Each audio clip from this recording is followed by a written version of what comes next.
Assalamualaikum warahmatullahi wabarakatuh. Di sini kelompok kami akan menjelaskan materi yaitu uji Kruskal-Wallis, analisis data non parametrik. Di sini anggota kelompok kami yaitu beranggotakan 2 orang. Yang pertama yaitu Yuni Reza dan yang kedua yaitu Gian Dede. Nah, lanjut saja langsung pada materinya. Yang pertama yaitu pengertian uji Kruskal-Wallis.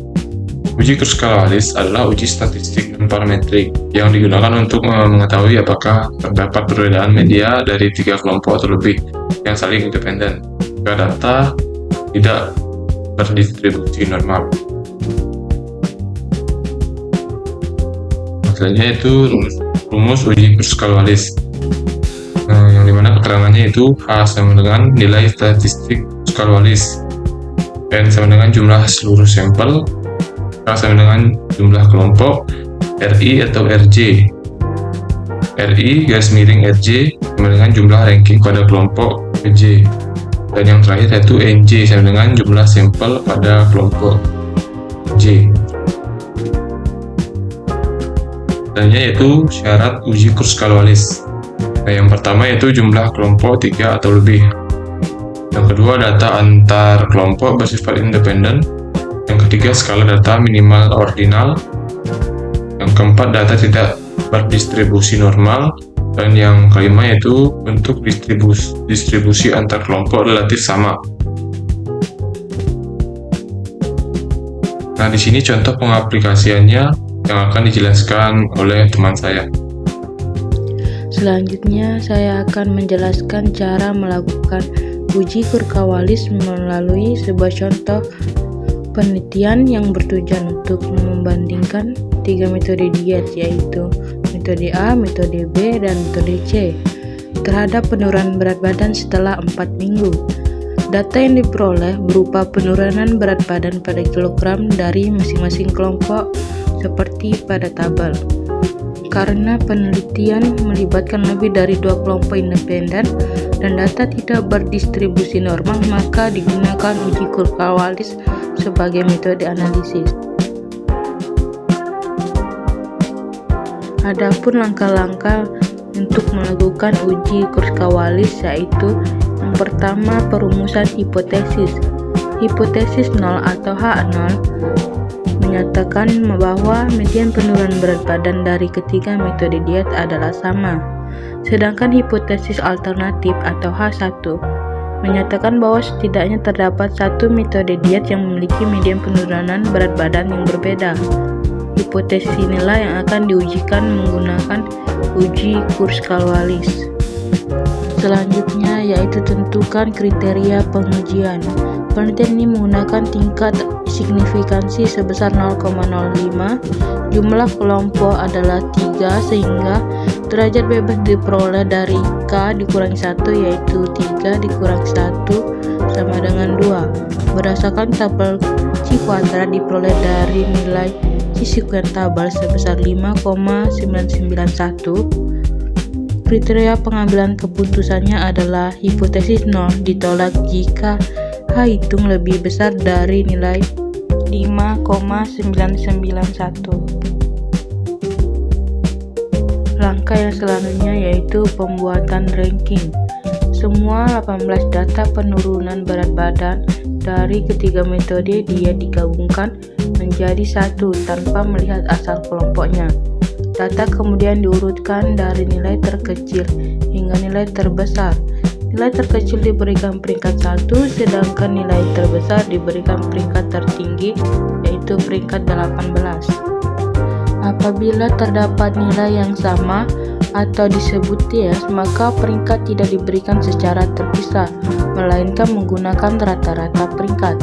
Sebagai contoh, jika 2 data memiliki nilai yang sama dan seharusnya menempati peringkat 6 dan 7, maka kedua data tersebut masing-masing diberikan peringkat 6,5. Pada bagian ini dilakukan penghitungan jumlah peringkat atau ranking pada masing-masing kelompok metode diet. Setelah semua data diberi ranking, Langkah selanjutnya adalah mengelompokkan kembali ranking tersebut sesuai dengan metode A, metode B, dan metode C. Pada tabel terlihat bahwa setiap metode memiliki dua kolom, yaitu data dan rank.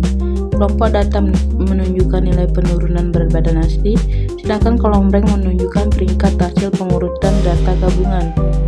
Untuk setiap metode, seluruh nilai rank dijumlahkan. Hasilnya adalah metode A memiliki jumlah peringkat sebesar 49,5, metode B memiliki jumlah peringkat sebesar 91, metode C memiliki jumlah peringkat sebesar 30,5.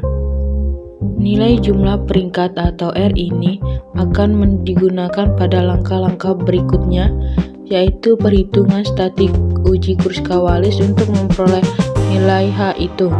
Setelah jumlah peringkat setiap metode diperoleh, langkah selanjutnya adalah memasukkan nilai-nilai tersebut ke dalam rumus uji Kruskal-Wallis. Langkah kelima yaitu perhitungan uji statik Kruskal-Wallis. Langkah yang dilakukan yang pertama itu menghitung faktor peringkat per kuadrat, yaitu dengan cara membagi kuadrat jumlah peringkat setiap kelompok dengan jumlah sampel pada kelompok tersebut. Secara sistematis dituliskan sebagai sigma Rj kuadrat dibagi Nj. Dari tabel sebelumnya diperoleh metode A dengan R1 49,5 dengan N1 sama dengan 5, metode B R2 sama dengan 91 dengan N2 sama dengan 6, metode C R3 30,5 dengan N3 sama dengan 3.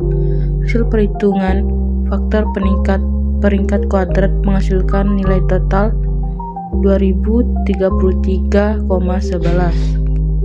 Setelah nilai diperoleh, nilai dimasukkan ke dalam rumus uji Kruskal-Wallis. Nilai yang digunakan dalam perhitungannya adalah jumlah seluruh sampel N sama dengan 18, hasil dari sigma Rj pangkat 2 per N sama dengan 2033,11. Setelah semua nilai dimasukkan ke dalam rumus, diperoleh nilai H hitung sebesar 13,27 yang kemudian dibulatkan. Nilai H dihitung ini selanjutnya dibandingkan dengan nilai C kuadrat tabel pada taraf signifikansi 5% dan derajat bebas 2, yaitu sebesar 5,991. Karena nilai H hitung lebih besar daripada C kuadrat tabel, maka hasil ini mengkonfirmasi keputusan untuk menolak hipotesis 0. Dengan berdasarkan perhitungan statistik tersebut, maka dapat disimpulkan bahwa terdapat perbedaan yang signifikan secara statistik di antara hasil yang diberikan oleh ketiga metode tersebut. Dalam konteks keefektivitasan yang diukur melalui peringkat rata-rata, metode B terbukti menjadi metode yang efektif dengan peringkat rata-rata tertinggi 15,17, sedangkan metode C adalah yang paling tidak efektif.